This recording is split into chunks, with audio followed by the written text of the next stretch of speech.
Buenas tardes y buenas noches a todos, según Good desde donde morning, good afternoon, or good evening, depending on where you're connecting from today. My name is Carolina Chantrell, and I'm responsible for the coordination of the team and the sustainable mobility area of Asociación Sustentar.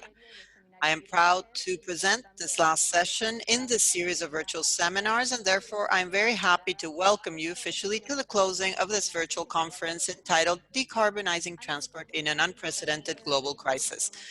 Before I continue, let me share some information about technical details and the context of this series of virtual conference. To begin, I would like to call your attention to the fact that we have simultaneous interpretation into English and into Spanish.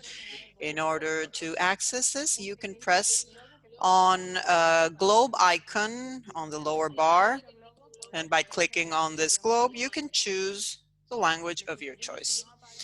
We suggest you not to turn off the original, do not press mute original audio, but just leave it as is so that you can clearly hear the conference in the language of your choice.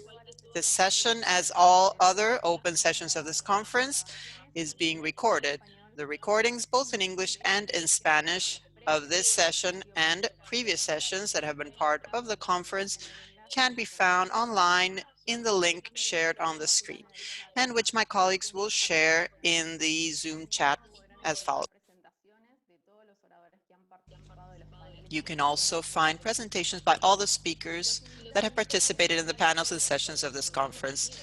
We encourage you to interact on the content of these sessions on social media by using the hashtags Decarbonizing Transport Argentina in English and Decarbonización Transporte Argentina for the version in Spanish. This you will see on the screen. Also, use the LinkedIn group, especially created for this conference and project. This and other information can be found in the Zoom chat. My colleagues will be sharing relevant links and other associated initiatives. As opposed to other sessions, this one will not have a Q&A segment. Regarding today's event, let me tell you about a few details that will be then further explained by Francisco Furtado, the leader of the project. The event is part of the DTEE project, which is carried out jointly by the International Transport Forum and the Wuppertal Institute, and is funded by the International Climate Initiatives of the Federal Ministry of the Environment, Protection of Nature, and Nuclear Safety of Germany. The project seeks to support the authorities of 4 countries, including Argentina, to decarbonize the transport sector in their respective countries. It also seeks to promote dialogue and exchange of ideas and public policies on decarbonization of transport in the global regions in which these 4 countries have presence. This conference has been developed by the Argentine and Latin American component of the project and has been possible thanks to the joint work and cooperation of the International Transport Forum, the Wuppertal Institute, but also the Ministry of Transport of Argentina, Asociación Sustentar, and the Regional Platform for Latin America and the Caribbean entitled Let's LAC, of which Sustentar is a part of. Regarding Asociación Sustentar is a non-profit organization, non-governmental organization based in Argentina to promote sustainability and capacity building for action in Argentina. From our association, we coordinate the working group of Let's Global Partnership, and we've been doing this since 2014. We were part of the steering committee and collaborated in different entities at a regional and global level. As I mentioned, this is the last session and the close of the conference, which included 9 sessions beginning on July 7th and finalizing today. This session has the purpose of doing a recap of what has happened in the past 4 weeks, making final remarks, summarizing the main conclusions, and sharing next steps. In order to do this, we have Francisco Furtado representing the International Transport Forum, Oliver Laz from the Wuppertal Institute, Pablo Rojas, Vice President of Let's LAC and Regional Advisor for Euroclima and GIZ, Rodrigo Rodriguez Tornquist, Secretariat of Climate Change, Sustainable Development and Innovation of the Ministry of Environment, Sustainable Development of Argentina, and Felipe Rodriguez Lagens, Secretary of Interjurisdictional Articulation of the Ministry of Transport of Argentina. I would like to thank you all for your presence in this virtual event today. Without further ado, I will now introduce Francisco Furtado. He is an analyst within the International Transport Forum at the OECD, and he's also the leader of the Argentina chapter for the project of decarbonization of transport in emerging economies. He has vast experience in shared mobility, decarbonization of transport, and modeling of freight transport. Francisco, the floor is yours. Carolina, for this introduction. As you mentioned, I'm Francisco Furtado. I've been leading the DT project, Decarbonizing Transport in Emerging Economies in Argentina. And for the next months, I'll also be leading the overall DT project across the 4 countries where it's being implemented. My task here today, it's a bit ambitious, I must say, but it's to give an overall view of what was this conference. What was this conference about decarbonizing transport in an unprecedented global crisis? A very serious but full also of opportunities moment that we are confronted with. And I'll try here to first look at some of the features of this event. I think this event itself is quite unique due to some of its characteristics. Then, of course, go through some of the highlights of the discussions and the multiple sessions that we had in this conference. And then, of course, also discuss the next steps. What are we going to do on the follow-up of this conference and on the DT project? So starting with some of these features, we had 9 open sessions, plus 1 closed session that we had yesterday that was a more hands-on practical type of meeting, also much smaller than the ones we have been having. These 9 plus 1 sessions took place across almost a month, 4 weeks, started on the 7th of July, and it's ending today. During these sessions, we had 45 speakers, plus 2 yesterday, so in total, actually 47 speakers. And among them, very distinguished personalities. We had ministers, heads of international institutions, different government officials, agency directors, development banks, academics, representatives from industry, if not ministers, secretaries. Just today we are honored to have 2 secretaries from the Minister of Transport and the Minister of Environment of Argentina. These speakers also, interestingly, came from 4 continents. Of course, mostly from Argentina and Latin America, but also from North America, from Europe, from Africa, from Asia. The sessions always had interpretation. It was always the first or second slide in all of these sessions was about interpretation. This was critical for this multinational, international, focused on Latin America, and focused on Argentina, but also open to the world and to sharing and learning across different regions of the globe. And for this, having this interpretation in Spanish, in English, and also in Portuguese in some of the sessions was very critical. And of course, it's an online meeting, fully online conference, which has all the recordings, and we are talking about more than 16 hours of videos of sessions that are available online and that are available in English and in Spanish. We have more than 30 presentations also available, publicly available for anyone that wants to see them. The LinkedIn group, where we have been posting also summaries, some additional information related to this conference, and the Twitter interaction that has been going on too. Now, about the participants and the scope that we achieved with this conference, we had slightly more than 900 unique registrations. I'm talking across the entire event and not double counting people that registered for different sessions of the conference. So in total, more than 900 unique registrations that come from 53 countries. And this highlights indeed the international cross-border character of the conference. But of course, most of them, and we're very happy with this, a third of all participants are from Argentina. And this is the, as was mentioned, this is the DTE project initiative from Argentina. It counts with the cooperation of Argentinian local actors, and this was achieved with a third of the participants being from the country.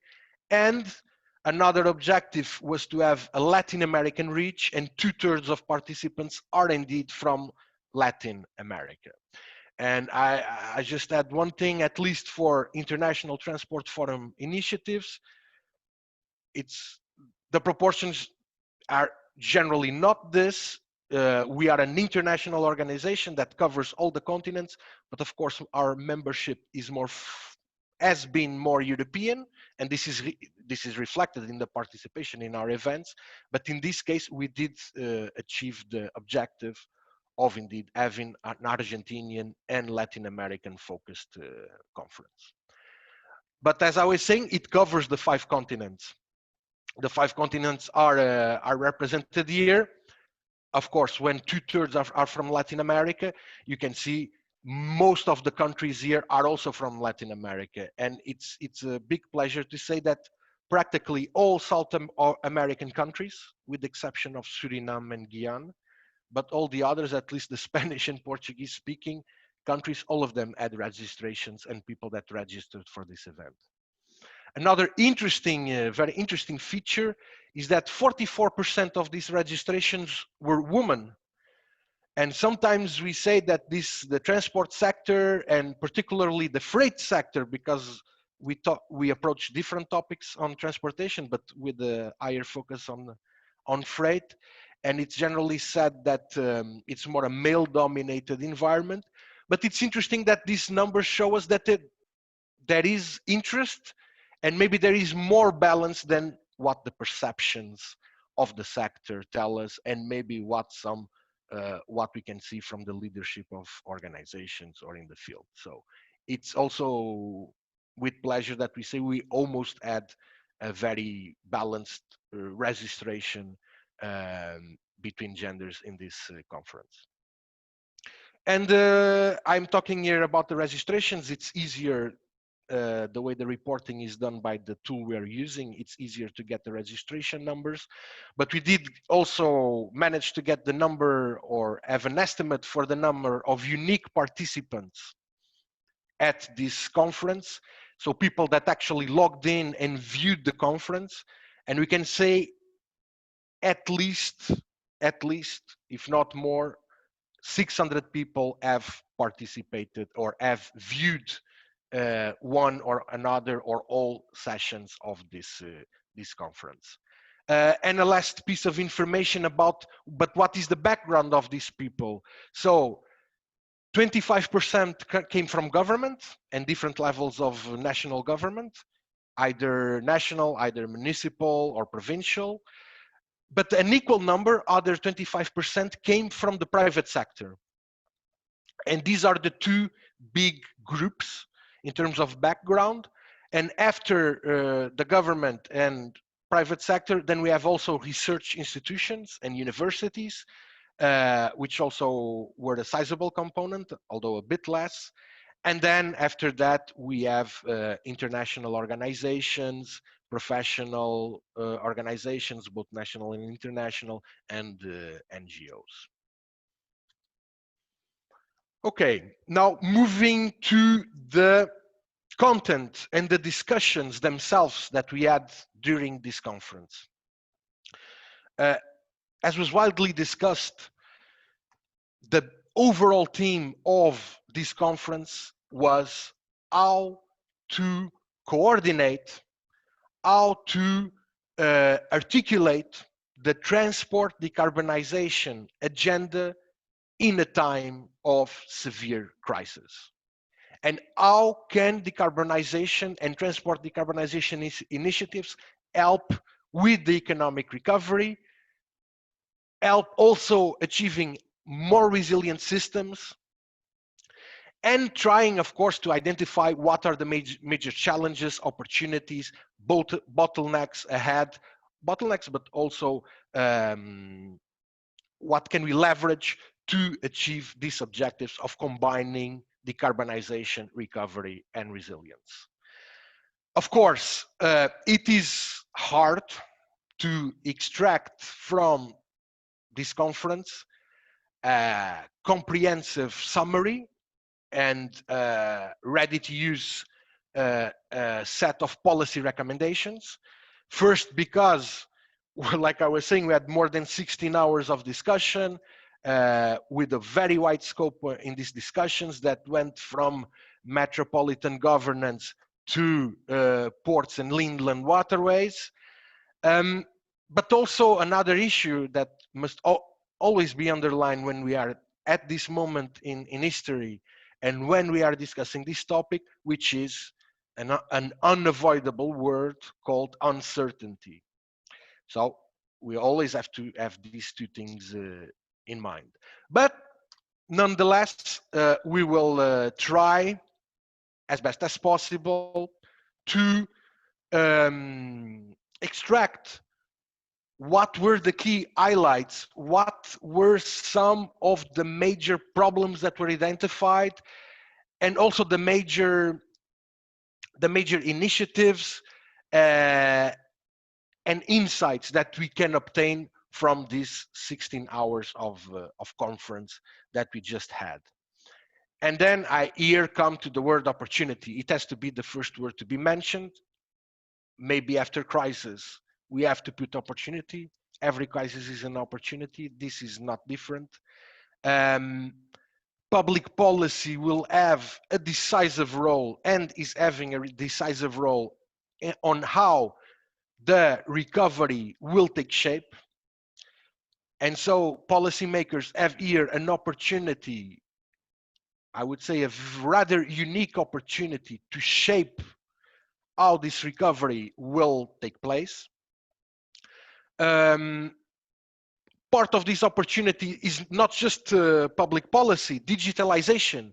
In several of the sessions, and I remember clearly in the road freight, also in the ports ones, several of the speakers, the panelists mentioned that with the onset of this pandemic, with the restrictions put in place, measures to digitalize the sectors, either being terminals, cross-border checks, etc., digitalization was implemented in a way that was not seen before.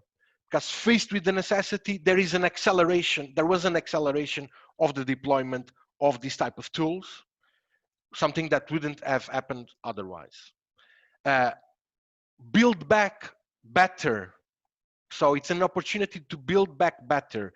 This was mentioned by the director of the German Environment Ministry, Carsten Sack, mentioned this is a time to build back better. We've seen how we've seen a decrease in pollution during the months where we were forced to be confined.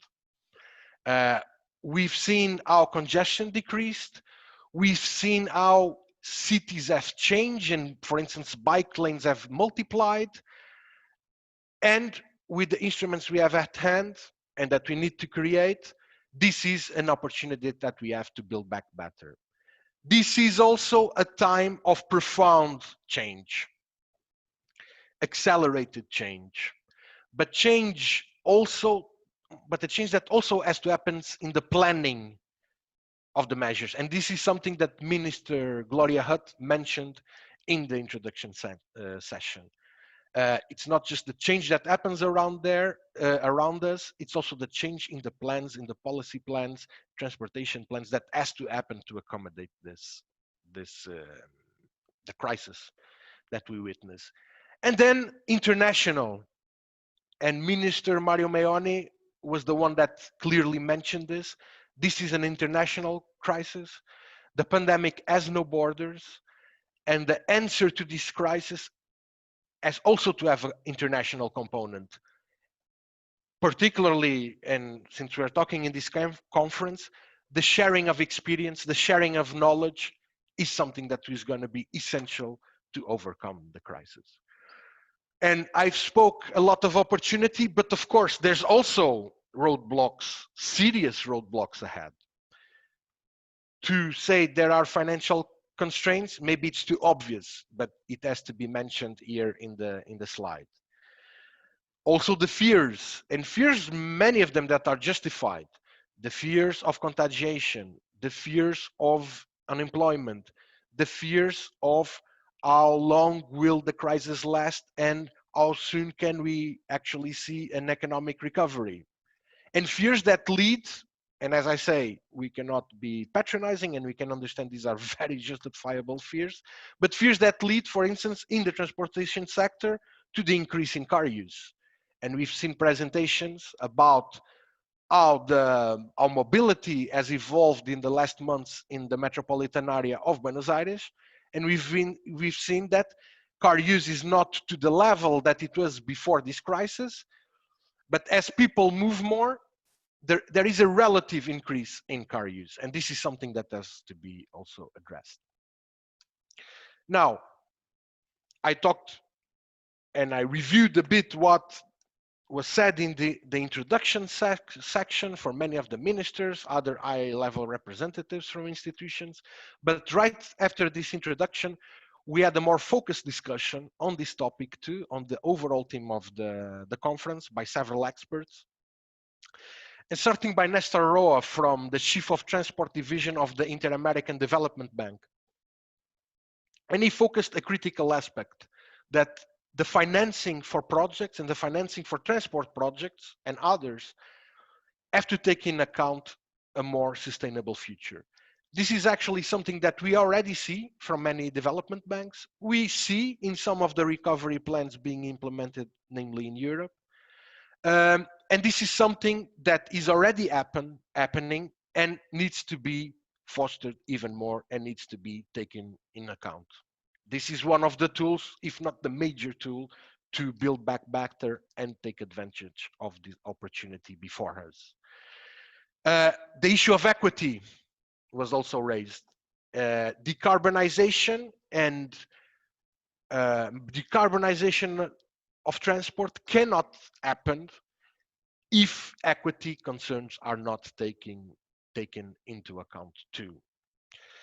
Then something that was, I would say, mentioned in all of the sessions, it's truly maybe one of the more unifying themes of this conference, was the need of harmonizing public policies among sectors. Or in another way, a need to have an integrated or holistic approach to policy, to transport policy across modes. And we discussed this a lot when we looked at specific transport modes, at the road, at railways, inland waterways.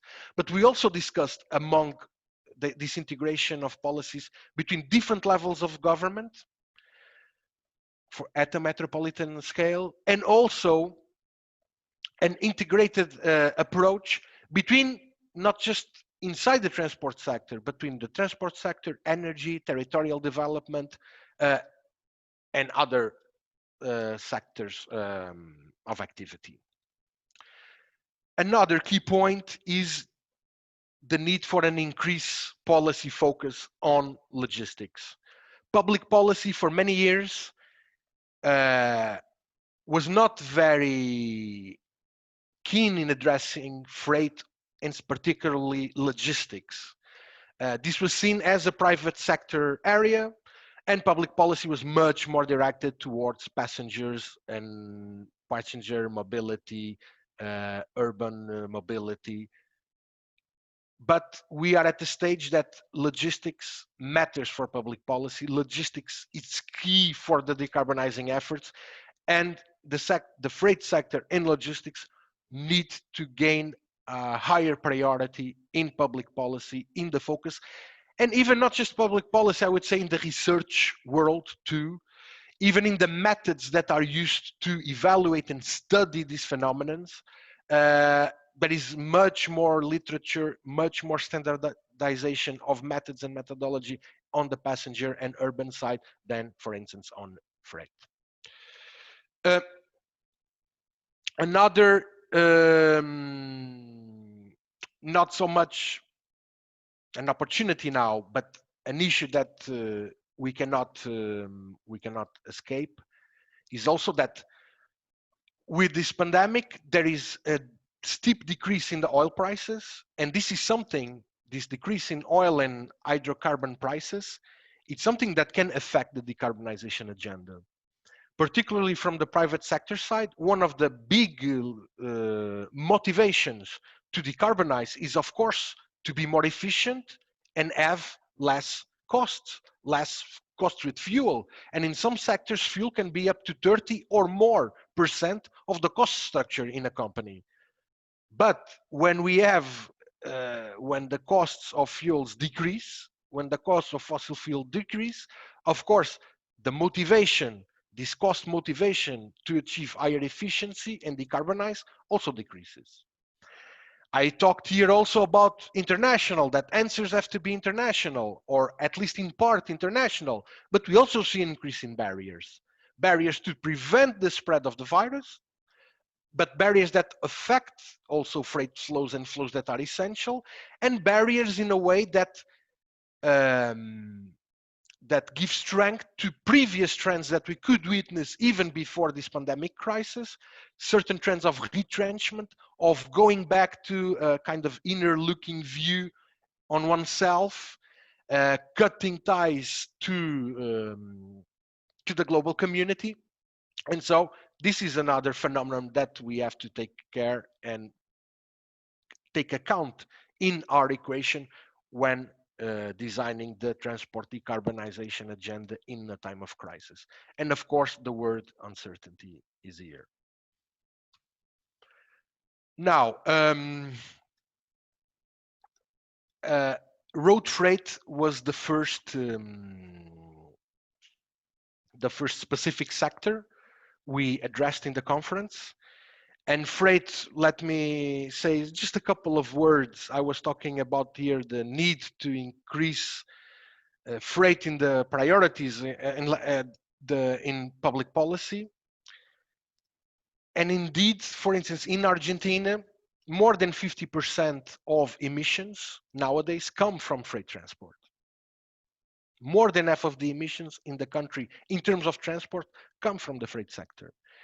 And when we look at what's going to happen in the next 10, 20 years, the biggest increase in emissions is going to come from the freight sector too. So in the efforts to decarbonize, this is a critical sector that we have to look at. And in this sector, in the freight sector, the first thing to say about freight, or about road freight, I should say, it's the relevance of road freight. In Argentina, road freight is more than 90%, represents more than 90% of the surface movements, of the movements in the country. More than 90%. And this number, it's a similar number in Chile, the neighboring country, and globally the number is lower than this, but it's still by far, even globally, it's by far the dominant transport mode, inland transport mode. So, of course, and I'll address this in a minute, the issues of modal shift and modal shift as a way, or multimodality as a way to decarbonize the freight sector. But even with modal shift, I mean, the road freight will always be determinant. And I dare to say globally, it will probably keep its dominance, more than likely. So if we want to decarbonize, we have to look at the road freight sector itself too. And here, one of the first things to mention, and it was discussed in the session, is the data. The data availability is key here. It's key because it's required to design policies, but also to implement these policies and to assure compliance. Without having registers, proper registers, and comprehensive registers, it's difficult, if not only to design policies, but even to implement them. And I would say particularly in emerging economies, this brings another issue, which is the issue of informality. Something that is not very discussed when we talk about the traditional OECD countries in Europe and North America and some nations of Asia and the Pacific. But when we look at this issue in the emerging economies, we cannot go around it. Another thing concerning road freight is the rise of e-commerce and deliveries, last mile delivery. During this pandemic, while there was a decrease, overall decrease in road freight, there was actually an increase in deliveries and last mile deliveries. This is a trend that was going on even before the crisis, and it's being accelerated by the crisis. Here, the phenomenon of our digitalization on a positive note, given the crisis and the answers that the sector itself and the private actors have to come up with, digitalization is being adopted. There's an acceleration in this. And now more specifically, in the case of Argentina too, and for emerging economies in general, I would say, there is a host of measures that can be taken and that are discussed and in terms of infrastructure, in terms of vehicles, in terms of alternative fuels, in terms of aerodynamics of vehicles, etc., telematics. But one critical issue is the fleet renewal. In Argentina, a sizable proportion of the truck fleet is above 20 and even above 25 years. Achieving and renewing the fleet is paramount. It's essential because this also leverages some of the other changes I was mentioning, having more efficient vehicles, having vehicles equipped with better aerodynamic equipment, better rolling resistance, more telematics, assisted driving. All of these things are fostered or can happen when there is a fleet renewal. Two last notes is that it's a sector dominated in Argentina and across every country in the world by small businesses. Many times just a truck driver that owns its own truck or has a couple of trucks. It's a small family business. These are businesses very vulnerable to crisis. There is a big financial stress on the sector, as was mentioned by some representatives from the industry, but it's also a sector, a very important sector in terms of employment. In some countries, it's, if not the main occupation, one of the main occupations. For instance, in the United States, truck driver is said to be the #1 occupation. And if it's not #1, it's one of the most important. So whatever happens in this sector, whatever changes take place, they will have a big impact in the overall employment in the country. And this cannot be obviously ignored by any policymaker. Then going to the railways. And the first word when we talk about railways is, particularly in this context, it's resilience. Rail, one of the panelists here in our conferences mentioned that in the movements, in the freight movements between East Asia, namely China, and Europe, the only transport mode that saw increases in activity was rail. Across Europe, there was a decrease in rail activity, freight rail activity, but much less than for the road sector. It was a sector much less affected, and it's easy to see why, because it's less labor dependent, much less people are required to move heavier and more loads. It's easier to control, easier to check, and it's also a mode that it's in a good position to potentially capture some of the logistic changes that may happen. For instance, a move from just-in-time logic of the logistic systems to a more just-in-case, where there is some relaxation of these principles, that allow for a greater consolidation of loads, this is something that will benefit the rail sector. Because the rail sector, a critical feature to enable its success is the high density of use of the infrastructure. It's this use in scale, the massive scale of use. I mean, railways, particularly freight railways, but even in the passenger sectors, benefit from big scale movements and benefit because they are a high capacity mode.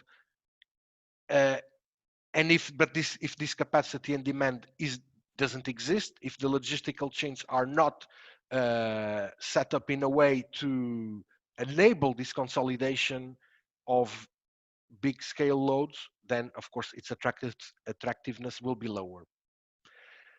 And it's a mode, but having these conditions, having this demand, it's a mode that at the same time can decarbonize and achieve lower logistic costs. Of course, this will happen if the conditions are set in place. And the conditions are set in place. We talk about infrastructure, we talk about the rolling stock, we talk also about specific or structural characteristics, and it was discussed here, the importance of geography, the type of commodities moved in the country. We discussed the case of Mexico. Mexico, a Latin American country, but that's integrated in the North American railway network and logistic chains. And the railways benefit from that. But a part of the structural measures, a part of the infrastructure and rolling stock, governance matters. Governance matters because only with good governance, only with an appropriate market structure and regulation instruments, can the advantages of rail, can these structural, the different structural features that favor the use of railways can be taken in advantage. And a last point that is very relevant are the ports and the relation between ports and freight railways. This is a topic I always insist. As Caroline said, I'm also a railway expert, and namely freight railway expert. And this issue of connection with the ports is essential. And I note that from the in the Mexican case, they are connected with the North American logistical chain, but they are also, the railway system is connected to all the 12 major ports in Mexico. So this is absolutely key to leverage the potential of this sector to decarbonize and achieve lower logistic costs. Again, it's true, we have always to mention the financial constraints, especially when we're talking about big infrastructure investments. But particularly in Argentina, we go back to the governance issue because it's unavoidable to mention this. The concessions that for the sector that exist in Argentina are going to come to an end between this year and the next year. And this is here a huge challenge that Argentina will have, but also a huge opportunity to empower, to foster the development of the sector. It's an opportunity here to see and to set up the best possible governance system for the railways. Now, ports and inland waterways. Another of, yes. Sorry for the interruption. I think you're actually doing a great job in developing all the main ideas, what we discussed. I know we do not have too much time, just to let you know. Okay.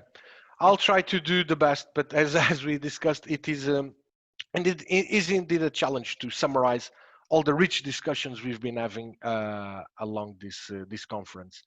But here about the ports and inland waterways, there are several key aspects to bear in mind.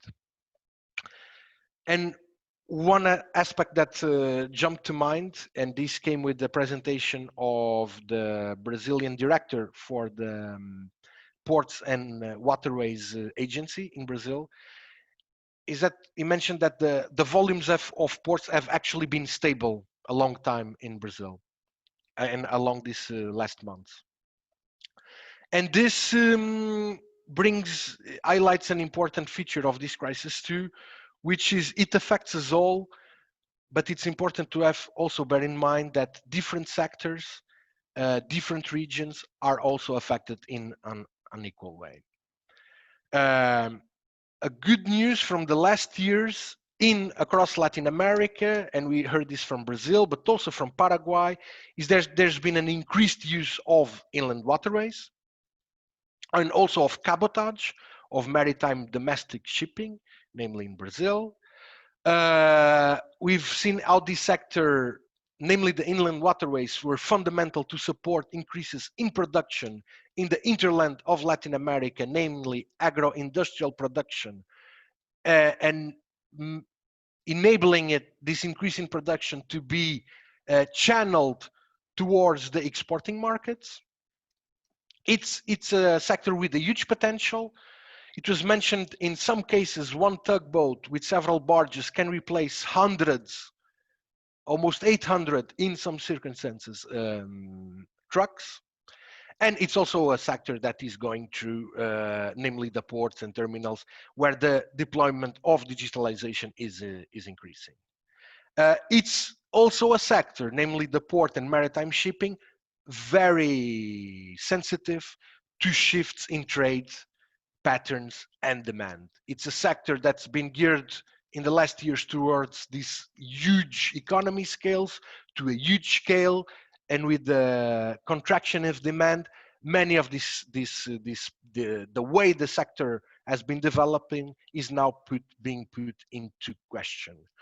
The inland waterways in Latin America have a great potential, but they are also themselves a bit victims or can be impacted by climate change, by droughts, by flooding, and the infrastructure here is particularly vulnerable to climate change. Now, beyond what we discussed in the conference, I'm sorry, Carolina, you have to allow me to go through a couple of resources developed in the International Transport Forum about that allow policymakers and all interested in the topic to study and obtain more information about this issue, about the issue how the transport sector is coping in the time of crisis. There was a website early on developed on transport and COVID-19 responses and resources. This groups a series of policy briefings on aviation, on shipping, on freight, on more resilient cities, drones, electric mobility. As beyond these policy briefs, there's also other resources that you can have access to if you go to the website. So I please invite you all to check it out. A week before this conference started, the ITF launched the Transport Climate Action Directory.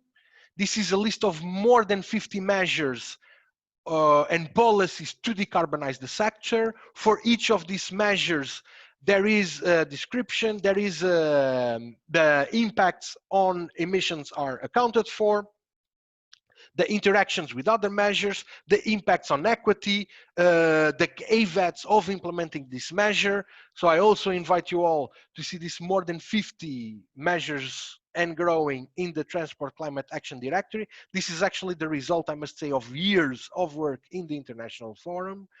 The Decarbonizing Transport Initiative that includes this Climate Action Directory I just spoke, includes the Decarbonizing Transport in Emerging Economies project, and includes a host of other projects that we've been working on. And the last of these resources is the Transport Outlook. And this Transport Outlook, it's the flagship publication of the ITF. It's a long breadth publication with the vision, a long-term vision for the transport sector in its entirety for the coming decades. It's issued every 2 years. The last edition was on transport disruptions, where teleworking, e-commerce, mass share mobility, autonomous vehicles, new trade routes, 3D printing, all of these disruptions and others were addressed and quantified and discussed in this publication. And in 2021, there will be another outlook, this time about the climate emergency and equity, and of course also quantifying to the best of our possibility and deploying all of our models, also all of our expertises to discuss and quantify the impacts of COVID and to assess different policies and measures to answer the climate emergency while taking in account equity concerns. Here very briefly, I won't go much, but from all of this, I have to highlight a couple of things. Again, the opportunity, and I'll give you an insight. Without COVID, this conference would have never happened. We were planning a live event, actually in Rosario. This is a very interesting story. I will not go into big details here, but all of these features, all of these participations, high level across 4 or 5 continents, this would not be possible in other circumstances. It was the pandemic that pushed us to this format. This highlights also the need of reinventing ourselves, the need of reinventing the planning itself too, the speed of change. It was mentioned, there are some months where more things happen than during decades, entire decades. There's more bicycle needs being implemented right now than probably in the last 10 years. It's a clear example of this. The resilience here, not just of the infrastructure or the networks, but the resilience of the planning instruments, the resilience of the methodology employed in transportation, the resilience of indicators, and indicators to measure this resilience is also key. And the cross-cutting topic mentioned several times of integration, having an integrated approach across modes, across sectors, and also to the best as possible at the regional and the world level.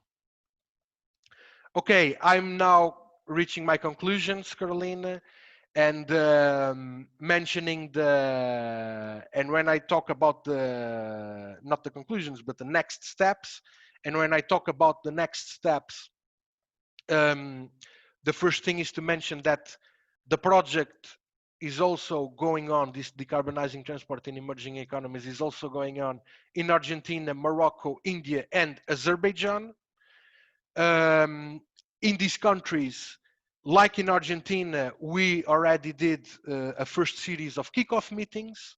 In the case of Argentina, we already released the scoping report, the first exploratory report in the state of transport decarbonization in Argentina. And we are in the process of drafting these scoping reports for the other countries. Like in Argentina, in the other countries, we'll also do workshops and conferences focused on these countries and the regions they're in. That is a quantitative component of this work, an assessment framework. It's going to be also developed across all the countries. And we want to do 2 joint events between these 4 countries. It was actually going to take place this year in the ITF yearly summit, the biggest transport policy summit in the world that happens every year in Leipzig, with more than 20 transport ministries, more than 1,000 participants. And this would be the ideal stage for these meetings between representatives of the 4 countries, development banks, the German ministry too. But unfortunately, we could not do it this year. But we don't know exactly in which shape or form, but we already know that one way or the other, we will have next year an event that joins these 4 countries. And a note here on not analyzing just separately the 4 countries, but also looking to the specific challenges of emerging economies as a whole. And to give you an idea of the importance of decarbonizing transport in emerging economies, most of the activity growth, namely on freight, but also in passengers, most of the activity growth and the forecasted growth in emissions will come from emerging economies. Economies that also face huge challenges. other challenges, concurrent challenges to the transport sector and to decarbonization itself. So addressing this issue of decarbonizing specifically in emerging economies is critical if we want to internationally address climate change and transport decarbonization. And now, approaching the end, the next steps in this, specifically in Argentina, the next steps will be to draft, it's going to be a short summary, a policy brief of the discussions we had in this conference. We're going to focus a lot in the following months in this project in Argentina to the quantitative part of this project, and a quantitative part that's being developed in articulation with efforts ongoing in Argentina. One thing that we managed to assess in the kickoff meeting we had there last September in Buenos Aires was that the Argentinian government is already equipped with rather sophisticated and developed modeling tools. Of course, the ITF can also has a set of robust tools and expertises and can add value to that, but we have to take into account the good efforts that have, of course, already been developed there. I've already mentioned the policy and change between different countries in this project, and also, but not just in between the countries in the project, a critical part is also the policy exchange in the region in Latin America. This conference is a proof of what the project is trying to do in this regard, but we'll have other events besides this conference. We'll do other events, maybe even more focused in these cooperations and exchange of experiences in the region. And we will also be promoting training workshops that will be, I would say, in a more hands-on and practical nature than the conference we just set up. And here it is, the final slide. Thank you, first of all, for bearing with me through this long and broad overview of all that happened during this conference. I have here a list of thank yous to do, and this conference not only had 45 people, 9 sessions, but all these features I mentioned, but it was also an event that I would say went rather smoothly. We had all the participants here, all the presentations were done, nobody missed. There were no big issues with communication and presentations not being made and participants having to stop their things. So everything went, I would say, rather smoothly. This is in part due to good fortune, but also to a lot of effort of the people that were organizing this conference. In each of these sessions, for you to know, there was at least 8 people in the background of the organization in different roles, plus the interpreters, in addition to the interpreters that sometimes also supported with the organization itself of this event. In the International Transport Forum, I would say almost all the teams in the International Transport Forum, in one way or another, helped this effort. Of course, more the quantitative policy analysis team, and particular people I have to mention is first and foremost Joshua Paternina Blanco, which if you saw the other sessions, he introduced several of the sessions. He was a key element in preparing all of this. Emer Grant, she's not just a name in the email, she's an actual person that has been running the background of these meetings. Maya Camacho, also absolutely essential. Elizabeth, and from our communication team, Ande and Marian. Also from Sustentar in Argentina, Carolina, that just must be very annoyed with me right now because I don't stop talking, but Carolina has been a critical element in all of these efforts and moderated several of these sessions. Pedro Scarpinelli, also critical, particularly in the articulation with the government in Argentina.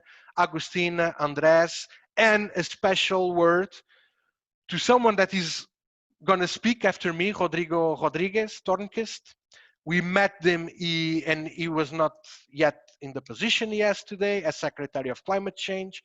He was also an important person, especially in the initial stages of the development, of the concept for this conference. Also, of course, the Wuppertal Institute, particularly Sunny Kodekula, thank you very much. Also important in the organization of this event and several of the sessions. The interpreters, Mike and Mike team has been with us from the beginning, from March, in all the trial sessions, etc., providing also wise advice in the organization of these sessions. This would not be possible without them. The Transport Ministry of Argentina, from the start in September last year to now, just in these sessions, we'll have 2 secretaries of the government, the federal government of Argentina. They are all of what we've been doing up to now. It has only been possible thanks to their cooperation, and of course the project funders themselves, the International Climate Initiative, which is supported by the German Environmental Ministry. And to end, a thank you also to all of the persons that have attended these sessions, that have participated in these sessions, that have made questions, that have joined the LinkedIn group, to all the panelists that share their knowledge with us, and the people that simply attended and watched this conference. Thank you very much to all. Gracias. And I hope to see you again in other events.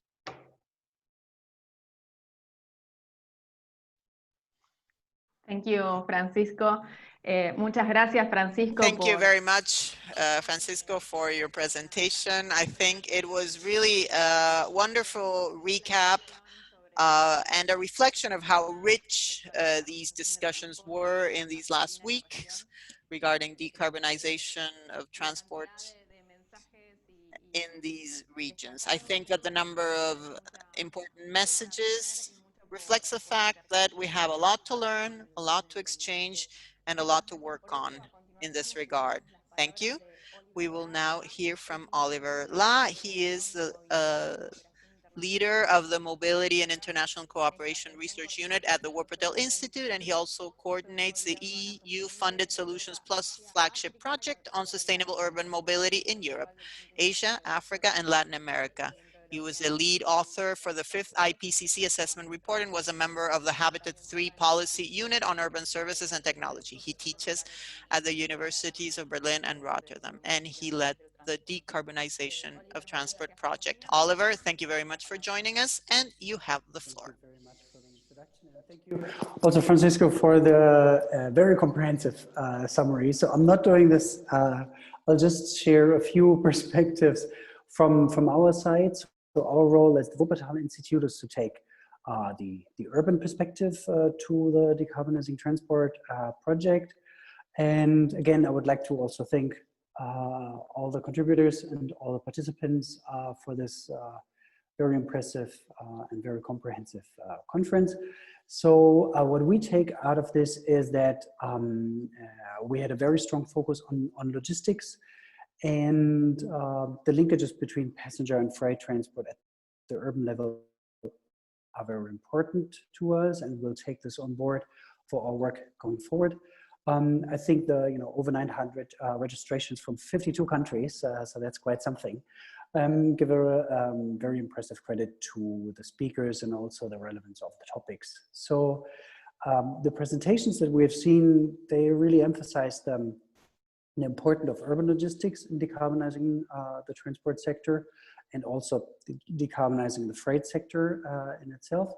So technologies, changing economic patterns, supply chains, individual behavior, and how to govern this. This really plays a very essential role in decarbonizing the urban freight sector. And that includes clean vehicles, obviously, as well as connectivity, logistics, operations, and efficient last mile support.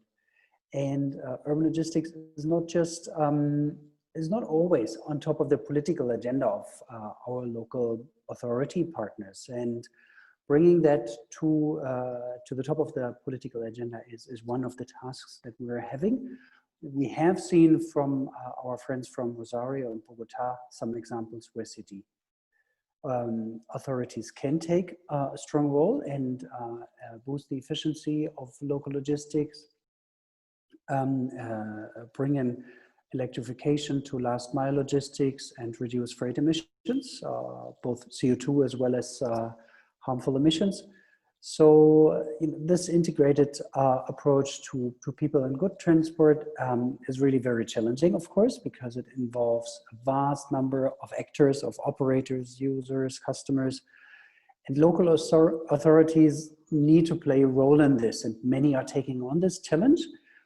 But it's also fair to say that more support is needed from the national governments to empower local authorities, to the private sector to be actively engaged, but also engage with local and national authorities, but sometimes even with competitors to consolidate trip efficiencies and to boost the efficiency of the whole local logistics. So the current crisis even increases that whole complexity and the challenges around this. So we have heard lots of helpful and useful examples on how enabling frameworks can address an approach that brings in all the relevant stakeholders on managing urban logistics. And urban freight is really a key part in the whole urban transformation. I think there is a big focus on the passenger transport side of things, both from, let's say, our community as mobility experts, as well as the local authorities. And we need to bring the urban logistics level up onto the agenda, but also with regard to the local capacities, as well as the capacities of other players in the field, to make sure that local authorities have all the capacities that they need to manage the system. And we've seen that metropolitan governance plays a very big role, and urban logistics needs to be a key part in that. So we focused on the importance of the increasing accessibility and the role of data and managing data in a very intelligent way. And we are really happy to learn that the Argentine government highlights the importance of technology options and, for example, big data and how to use that for passenger as well as freight transport, and give metropolitan governance authorities the tools that they need to operate. So the resources that we use are obviously the same, right? The infrastructure is the same that we operate in for both passenger and freight transport. So managing that effectively is a clear role to play for local authorities and the regulatory framework and the technologies that we use. So making streets safer, improving air quality at the local level, and boosting the efficiency for freight delivery is a key task, and that's one of the things that we will be taking forward. We had the opportunity to engage with a number of actors, and will continue to do this for the coming years and months of this wonderful project that we run with our colleagues from the ITF. And we will also take all those learnings from this very comprehensive conference that we just had onto the next recommendations and work with the cities in Argentina and also in the other cities, of course. We would like to mirror this back to the other countries that we're operating in with our friends from the ITF. And then, of course, bring this to the discussion with the Ministry of Transport in Argentina for the thoughts on the upcoming work with the local authorities in Argentina. And we would like to thank and really look forward also to the collaboration with the local experts. So Let's Lac and Sustain because there are really, lots of synergies that we have identified here and that will also shape our work going forward. That's on the policy and Argentina side of things, but I would also like to invite all of you to join our training and capacity building activities that we do within this project and also other sister projects. Solutions Plus was mentioned already.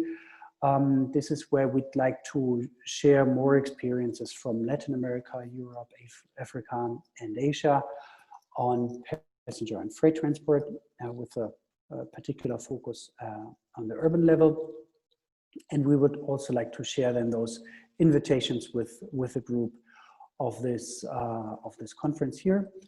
So maybe then let me just stop here and say again a very big thank you to the Ministry of Transport Argentina for shepherding the whole conference and for your continued support in this. Of course, to the German Environment Ministry for funding it, that makes it possible. To our local partners, Sustentare and Let's Lac. Of course, to our big team on the International Transport Forum side, as well as to my dear colleague Sani Kudukula, who is running the show on the Wuppertal side towards the Argentina part of the project. So thank you very much, and we really look forward to this very active continued exchange. Muchísimas gracias, Oliver, por las palabras y también por Thank you, Oliver, for your words and also for summarizing some of the issues that were addressed in this aspects of urban logistics, articulation, multi-level articulation, and the implications on the urban level. We would also like to thank you for your participation, and we will now hear from Pablo Rojas. He is the Vice President of the Regional Platform for the Latin American and the Caribbean Regional Platform of the Let's LAC platform. He also works for Euroclima Plus, focusing on improving the involvement of the private sector on climate agendas. He designed and managed projects in Latin America with agencies such as GIZ, the European Union, UNDP, UNEP, and ECLAC. His experience focuses on sustainability, climate change, environmental management, and innovation. Thank you very much, Pablo, for joining us.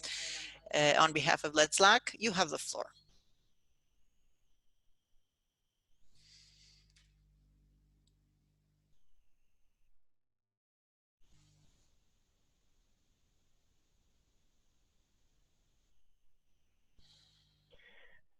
Gracias, Carolina. Thank you very much, Carolina. First of all, I would like to know if you're seeing my screen. Yes, we can see it perfectly. Thank you very much, Carolina, for your introduction. I would like to begin by thanking the organizers of this event. First of all, the International Transport Forum. Also thank the panelists, Joshua, Francisco. Thank you so much for the invitation. I would also like to thank the Wuppertal Institute. And on behalf of the Let's LAC platform, it was an honor to participate in the organization of this event with these important institutions. I would also like to thank the authorities of Argentina, Felipe Rodriguez, Rodrigo Rodriguez, from the Ministry of Transport and the Ministry of Environment and Sustainable Development of Argentina. Thank you very much for your invitation, and thank you for your support and your continued trust. As you probably know, Let's LAC is a space for joint collaboration that encompasses different stakeholders and climate practitioners of Latin America and the Caribbean. We currently have more than 2,000 active members in the entire territory of Latin America and in different countries: the private sector, international cooperation, the public sector, local governments, subnational governments, financial sector, climate sector, and we belong to a global initiative that is even wider, which is the Global Alliance of Resilient and Low Emission Policies, known for its English acronym LEDS-GP. We aim at fostering the implementation of climate commitments, international climate commitments, and the environmental agenda, especially taking climate actions which are urgent today. Part of our pillars are to strengthen capacities and make experiences more visible. And in this regard, we are very happy to participate once again in this important forum. As Francisco mentioned, has a strong emphasis on Argentina, but of course is also very important and relevant at a regional level. So in this sense, we feel very proud to be able to distribute this information. I saw in the chat that you mentioned and you placed the links to our platform. So if any of you is interested, please sign up so that you can receive information. We are experiencing an unprecedented crisis, and I think this has been widely mentioned over the conference, and we've described the consequences of the COVID-19 crisis in the region, especially in Argentina, and how this is related with climate change and with the more systemic elements.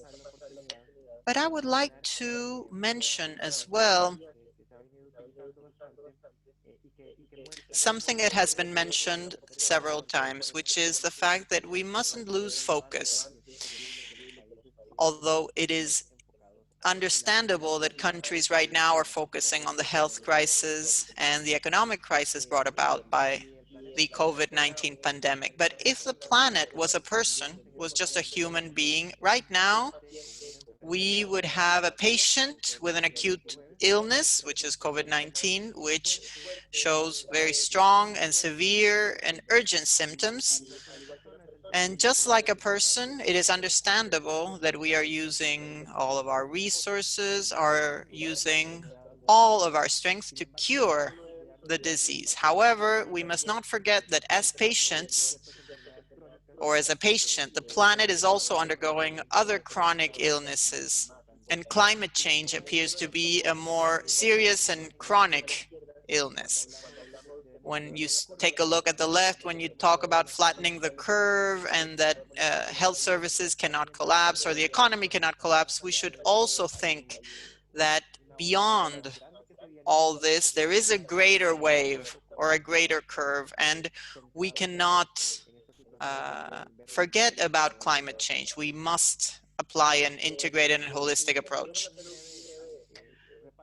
I was asked to go over a description of what happened in the region as a result of this crisis. I know we don't have much time, but I would like to mention that the last international estimations indicate that, as a matter of fact, the world economic crisis brought about COVID-19 has had an impact on emissions. There is a drop of about 7 and 11% of the greenhouse gas emissions at an international level.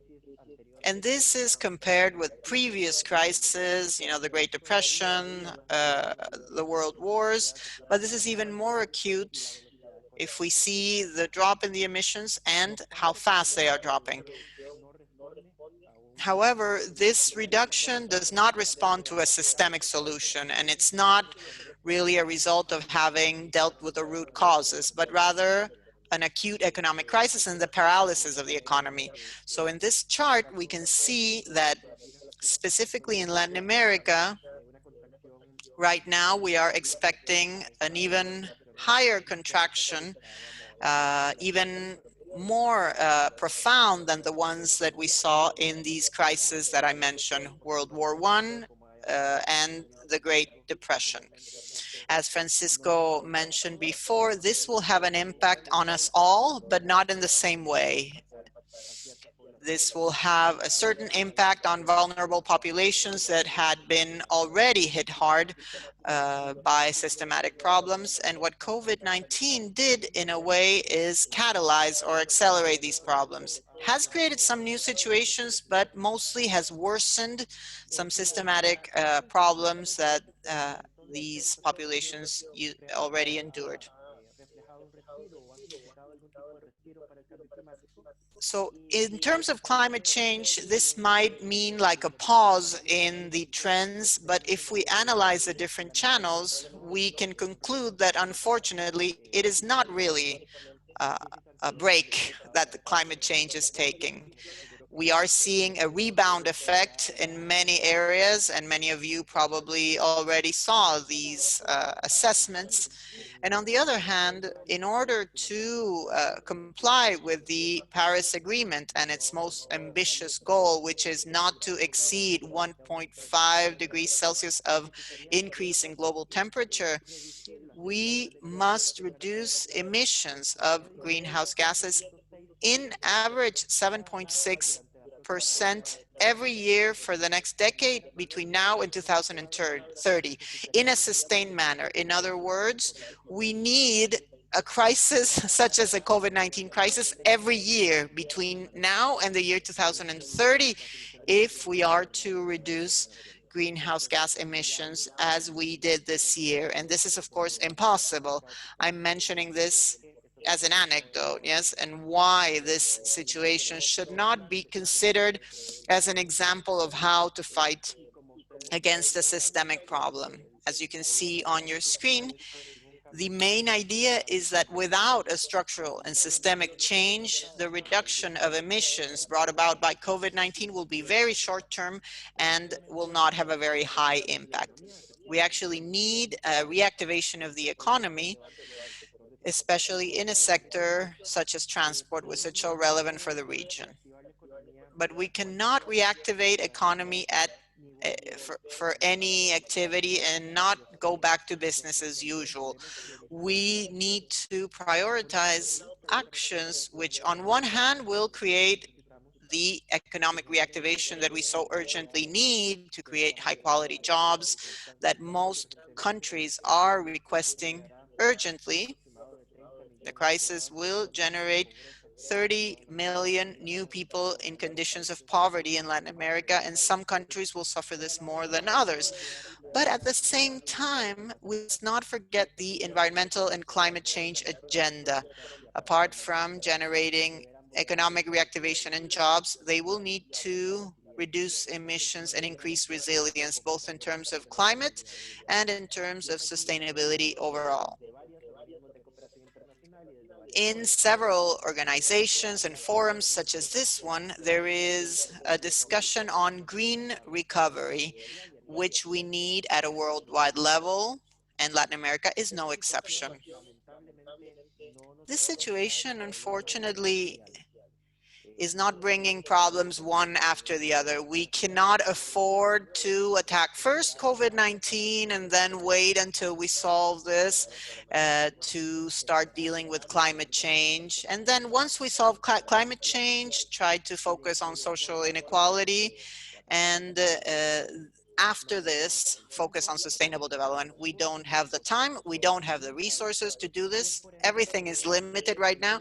And therefore, the world and society are requiring and demanding a convergence of solutions. We must leverage, as Oliver and Francisco said, we must leverage this crisis. Crises bring about opportunities, and this is an opportunity to combine all of these solutions. And what does this mean for decarbonization of transport in Latin America and the Caribbean? This was covered already by the previous speaker. We could summarize that the pandemic has shown the challenges, the weaknesses, and the deficiencies of our regional systems, both at an urban and transport level. The logistics and transport must be transformed towards more efficient, integrated, and low-emission systems. The freight road transport is responsible for a very high percentage of emissions in its sector, like we saw in Argentina. And these sectors are really essential. So we need to support them with technological innovation and financing so that the entire sector can improve their process of decarbonization and acquire more resilience. However, we are confronted with a difficult task because this is not just a matter of the transport sector. This must be a wide encompassing solution that results from intersectoral multi-level articulation. Multimodality, for example, and efficiency are absolutely essential for these solutions. Once again, the solutions must come from an integrated process, dialogue, and coordination between the different sectors of society. But there are so many challenges involved in the issue of climate change and the structural problem of Latin American transportation, and it cannot be dealt with from only one sector. It's not the government, it's not the private sector who will solve this unilaterally. We need a scaffolding of all the different sectors, financial, private sector, public sector, to really be able to achieve the major changes that we need to attain. Finally, we need that financial relief packages must promote a more sustainable mobility, and which really seek to reactivate economy, but without neglecting the fact that there is a more systemic problem and that this crisis must result in an opportunity to combine and converge solutions. Once again, I would like to thank my fellow panelists, organizers, Asociación Sustentar, the team from LEDSLAC, and we are certain that this forum was definitely an eye-opener, but also we must think about next steps and really continue to support all of these initiatives. Thank you very much. Muchísimas gracias, Pablo. Thank you very much, Pablo, for your words. I believe that this is a very good summary of the bigger problem that we are all facing together when we talk about decarbonization and also this problem of climate change that affects us all. I would like to introduce Rodrigo Rodriguez Tornquist. He's the current Secretary of Climate Change, Sustainable Development and Innovation of Argentina. He was a member of very important forums and spaces at a worldwide level, such as the Directive Committee of the International Resource Panel of the UN, the President of the Executive Committee of the Latin American LEDS Platform, and he was also co-chair of the T20's Agenda 2030 Working Group in 2018. Rodrigo, you have the floor. Thank you very much, Carolina. Good morning, good afternoon, or good evening. It is a true pleasure and an honor, and it is also quite strange to participate in an event like this because, as Francisco said, last year as an ITF advisor and participating with LEDSLAC and other organizations, we were thinking about this event. So for me, it is really a pleasure, and I would like to congratulate you on how you were able to organize it. I would like to express my hope that you are all in good health and that you and your loved ones are all well. I would like to thank the ITF. I would like to thank Francisco for his wonderful leadership throughout this process, Yanti Kim, Oliver Laz, Sunny from the Wuppertal Institute. I would like to thank Asociación Sustentar and the entire work team, and Caro particularly, who has also had wonderful and unique leadership throughout the conference. Pablo Letzlack and all of our Latin American brothers and sisters that we've worked with, Pablo Hupton and the government of the province of Santa Fe from the very beginning when we reached out to them to participate virtually in this event. They were very supportive, and especially the Ministry of Transport, Minister Mario Meoni, Felipe Rodriguez Lyons, and the entire team. They've really supported us from the beginning, and they are true champions in climate action. We are engaging in dialogue with them to develop a low emission plan for Argentina, which will in turn lead to the fulfillment of international commitments and also to the transformation of the sector so that there is integrated sustainable development focused on human well-being. I believe that the pandemic has made it very clear that the health of humans is tied to the health of the planet, and there is no choice but to focus on this in an integrated manner. If we look forward, we understand that climate change is a multiplier of risks as well.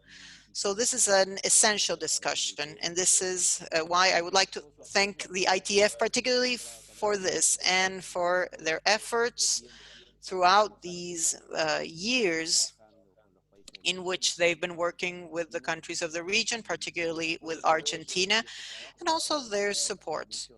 This work has provided us with a lot of inputs to have this discussion on low emissions in Argentina.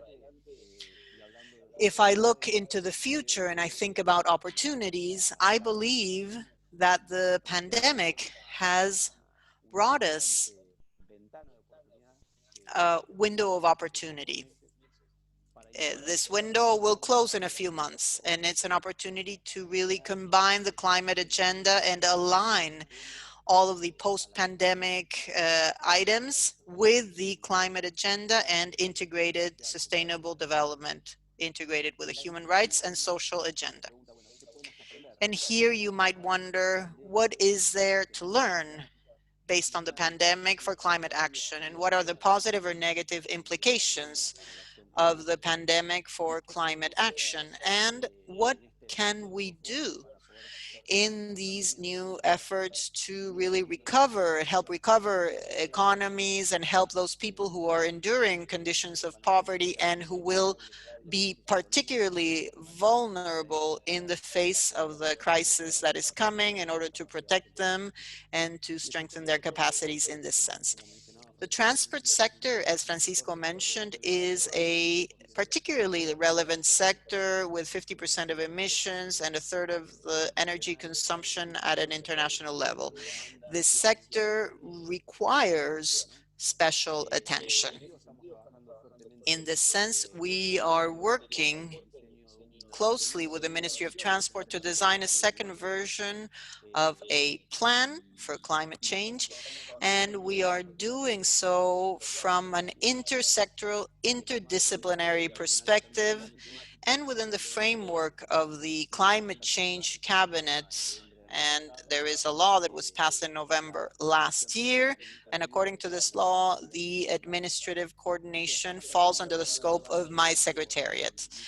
And we are trying to focus on this project by engaging in dialogue with every sector. We are really doing the legwork with the Zoom and with the different sectors in order to really approach this in an integrated and coordinated manner and really arrive at a robust policy that will allow us to face international commitments and truly allow us to focus Argentina's development towards sustainable development. Particularly, I believe that the main objective or the main challenge that we have ahead of us is to integrate the agendas. The transportation sector, I believe Mr. Barbero in his presentation mentioned the multidimensional nature of this sector and how this requires in terms of mobility and logistics, it not only involves this, but also involves soil management, social aspects, and environmental ones as well. This can only be achieved through dialogue, horizontal, coordinated dialogue with all the areas and with all the stakeholders. It is not sufficient to design good policies, but it is also necessary to validate this with the world of work, with the operators and the different stakeholders of the sector. This is not only to ensure the increase in the aspirations and ambitions, but also how gradually we can implement climate change policies within a just framework and not further exacerbate the problems in our region. In terms of the event itself, I would really like to thank you because this has been very helpful for us so that this issue can become part of the priorities and the international agenda. We've been able to discuss this with international experts, and they've given us interesting contributions to be able to deal with the new international plan for climate change. We've taken note of all of this, and we're working with the specific teams at the ministry to integrate it in the policy. Chantrell, Rodriguez, Chris Egras, just to mention a few, is a true luxury.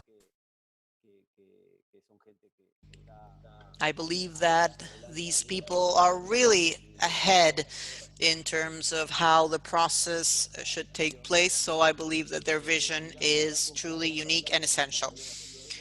If we look forward, we only see uncertainty in the future, and it's very difficult to know when we will have a vaccine or when the economy will reactivate. We do not know if there will be another pandemic, but what we do know is that in the face of uncertainty, the best tool is innovation, dialogue, cooperation, solidarity, and understanding that there is a common challenge that we are all working towards in a coordinated manner. This agenda exceeds people, and it requires challenging also traditional views.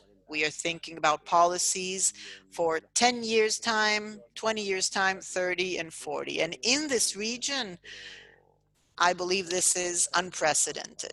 The causes are complex, but we are focusing on this with a great deal of enthusiasm. To conclude, what I would like to say is that we have everything that is needed to work towards the future. So let us engage in dialogue. Let us approach this with ambition, but also in a solid and consistent manner when we design and implement and validate the policies so as to avoid additional tension. This must allow our countries to move forward in a sustainable manner. Maybe if we could mention a risk, is the risk of returning to business as usual or to normality. Pablo just mentioned that we need one pandemic per year to face climate change. So of course, and this I mean in terms of what this meant in emissions reduction. So we must rethink that if we look into the future or we try to plan, returning to the activity that we had in February can be extremely risky. So how do we learn from this difficult, sad pandemic that we are all suffering? How can we obtain more strength from it to really face climate change? When we were talking with Francisco or Felipe at the beginning of this year, we were discussing whether we should just call this off, call this event off, or maybe having it anyway, or maybe push it or postpone it. And there was a definite and clear agreement. The pandemic cannot stop the climate agenda and the climate action. This exceeds any circumstances that may be occurring. So I would like to congratulate Francisco for moving forward. I know this was quite a challenge, and it was, of course, the results were great. The initiative supported by the ministry and Minister Mario Meoni, all of this has had excellent results. and we have a lot to look forward to. Finally, I would like to share a message of hope with all of you. This is what helps me get up in the morning. We receive, of course, all the scientific reports, and we know that this is quite discouraging sometimes. So we have to think about what keeps our spirits up and what makes us keep going. I know that our people and our economy have been hit hard by all of this. However, solidarity and cooperation and the levels of generosity that we've seen is definitely a message of hope and leaves us thinking that we can rebuild social ties, that we can rebuild a common vision together. So I think that the 3 billion people that have agreed to stay, to respect the social distancing, the lockdown, the fact that so many people have been on board are showing that this muscle that we are training will help us face other actions that will be dictated by climate change. So I believe that looking forward, I see hope in the future. Finally, I would like to thank the organizing team from every organization that helped us organize this event and continue working, continue engaging in dialogue and exchange among the different sectors to really catalyze climate action and really live up to the challenges that we will be facing. Thank you very much to all my fellow panelists, my colleagues, and dear friends that I miss. I miss um, being close to them. So I would like to really extend my gratefulness to everyone. Thank you. Muchas gracias, Rodrigo, primero por acompañarnos. Thank you, Rodrigo, for joining us. Perspectiva hacia adelante. Creo que siempre es importante. Your insight is very fruitful, and it's very important always to understand and remember that there is a renewed commitment Muy grato. for the country and the region. So it is a pleasure to hear you and your words. We will now give the floor to the last speaker, Felipe Rodriguez Lagens, and he will be officially closing the event. He is currently the Secretary of Interjurisdictional Articulation at the National Ministry of Transport of Argentina. He was the Executive Director of the National Road Safety Agency of Argentina, and he had a presentation before the UN Assembly and the creation and presidency of the Ibero-American Road Safety Observatory. Felipe, welcome once again to this virtual stage, and you have the floor. Thank you very much, Carolina. Can you hear me okay? Perfecto, gracias. Yes? Yes. It is my turn to officially close this important event. So first of all, I would like to thank all of the participants and the member organizations on behalf of the Argentine government, and especially thank on behalf of Mario Meoni, the Minister of Transport of Argentina, and congratulate you for the organization of this international meeting.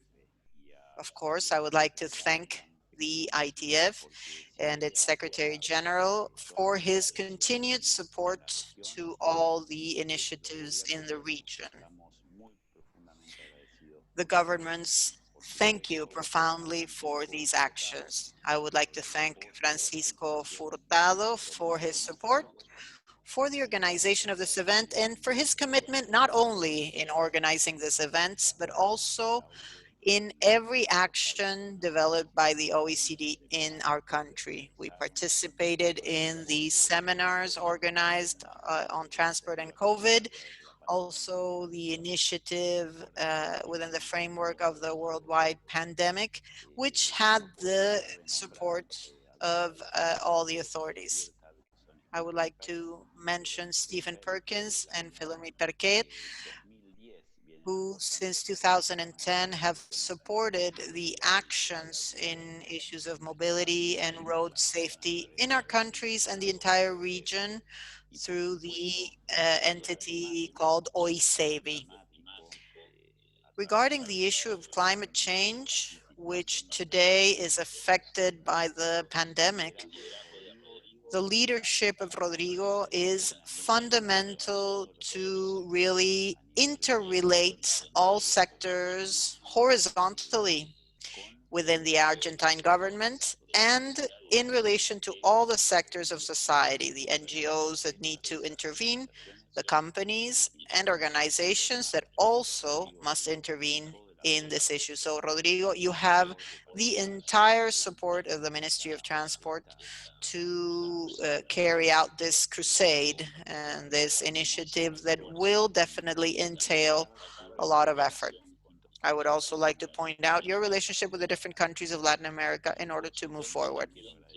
Of course, I would like to thank the Institute, the Wuppertal Institute and Oliver Laz. I would like to thank Asociación Sustentar, represented by Carolina. Of course, I would like to thank Let's Lax for their work towards this event.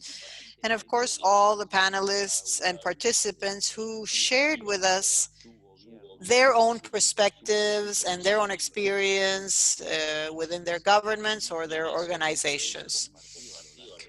With many of them, we've shared a lot of things regarding management at different levels, from the point of view of management and also from the point of view of international financing.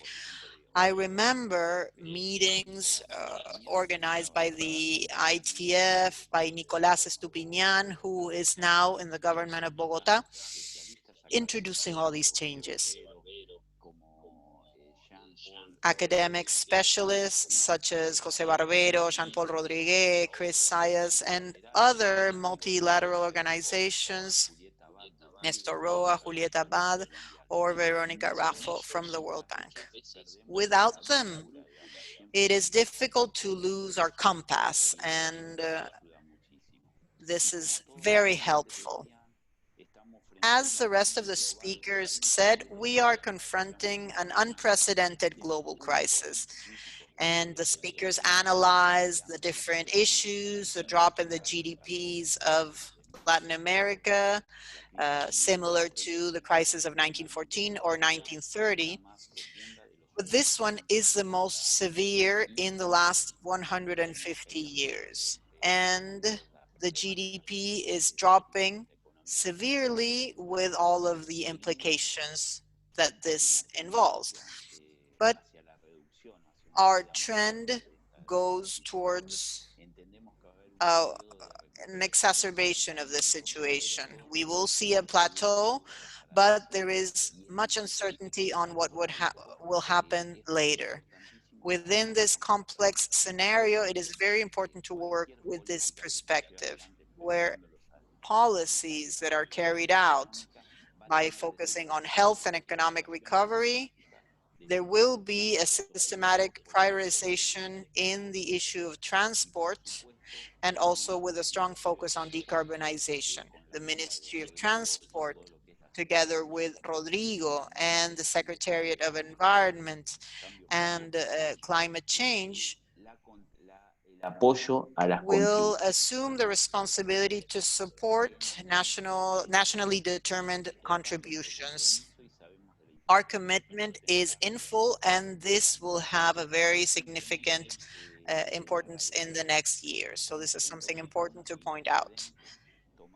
Like I said, this is an unprecedented crisis, and revisiting what the other panelists were saying, especially Francisco, any crisis is an opportunity for change. But in this sense, decarbonization, the environment, and this new digital world that we are facing must enable change within transport, a change towards sustainability, but also a significant change in terms of adapting the transport to all the modalities and what transport has to offer.